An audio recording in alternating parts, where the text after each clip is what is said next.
This is the Jerry Show, and this is the TRD Beholder DS1 3-axis camera stabilizer. This is a one-handed camera stabilizer. You put your camera on this, and you get super silky, smooth shots, and it doesn't matter which way you hold it. You can hold it right side up, upside down, or kind of to the side, or even at an angle, so you're not limited to one position. It also has a 5/8 mount on the bottom, so you can mount this to a tripod, you can mount it to a jib, you can mount it to a monopod and get some jib shots. It just has a ton of capabilities, and it has a very small form factor where it takes up almost no room compared to a normal full-size stabilizer.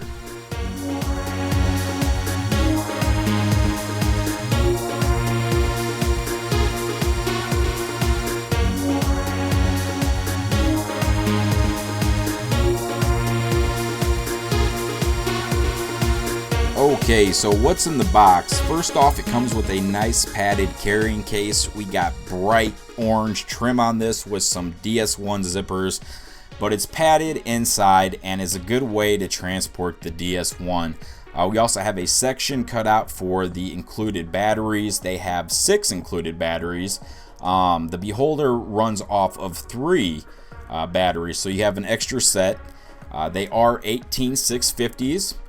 2600 milliamp hours, 3.7 volts, and you can charge this 2 different ways. They have an included USB cable where you can plug it in and charge it via the handle, or you can unscrew the bottom, take out the battery cartridge, and charge it via the battery cartridge.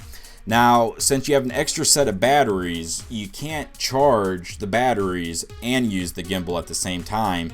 So I would suggest getting an external battery charger like this XTAR one here, and you can also charge your AA's, your AAA's with this guy, CR123. So just a good thing to have a battery charger so you don't have to use necessarily the gimbal.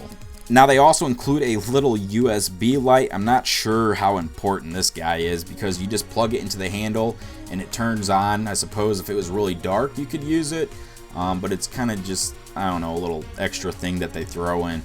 However, the DS1 doubles as a battery bank for your iPhone or your tablet or anything you can charge via USB. You can use the USB port when you're not using the gimbal and it will charge your phone. So just a nice extra feature there. Now the battery life on the DS1 is around 3 hours, which I would say is a pretty good time, you know, to have it running. It's 3 hours. You throw the extra batteries in there, then you got a total runtime of 6 hours. Pretty good right out of the box. So let's look at the gimbal itself. It has a nice hand grip. Like I said, you can hold it with one hand. There is 2 buttons. Well, one's a kind of a joystick and the other one's a button.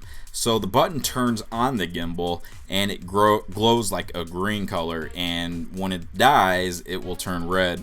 Above that is the joystick, which allows you to pan up and down. You can go left and right, and it also presses inward, and the pressing inward will change it between the different modes that it has, as like a lock mode and a follow mode. The lock mode will lock onto the point whenever you push that button, and it will stay there. So if you move to the left or to the right or front or back, the lens will stay at that point. If you put it into the follow mode, then whichever way your hand is turning, the lens will follow your hand. Now there's 3 main axes to adjust, and it's pretty simple to adjust. You just loosen up the screws on both sides, and it will allow you to slide each axis in and out. You'll want to do that real fine tuning until you have the camera perfectly balanced. Now I did want to include, they do throw in an extra mounting plate. So if your camera is on the smaller side, you could use this mounting plate and really fine tune those balancing adjustments. Also on the front of the mounting plate there is a port that's covered by another plate. You'll have to remove that plate, but you can plug in and make more fine tuning adjustments.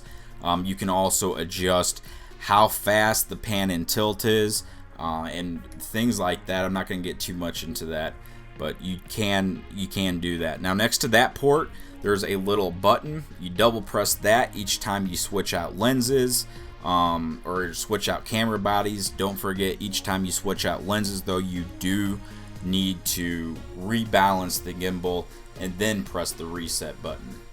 So once you have the DS1 balanced, you're good to go. You just turn it on and you roll with it. I mean, that's it.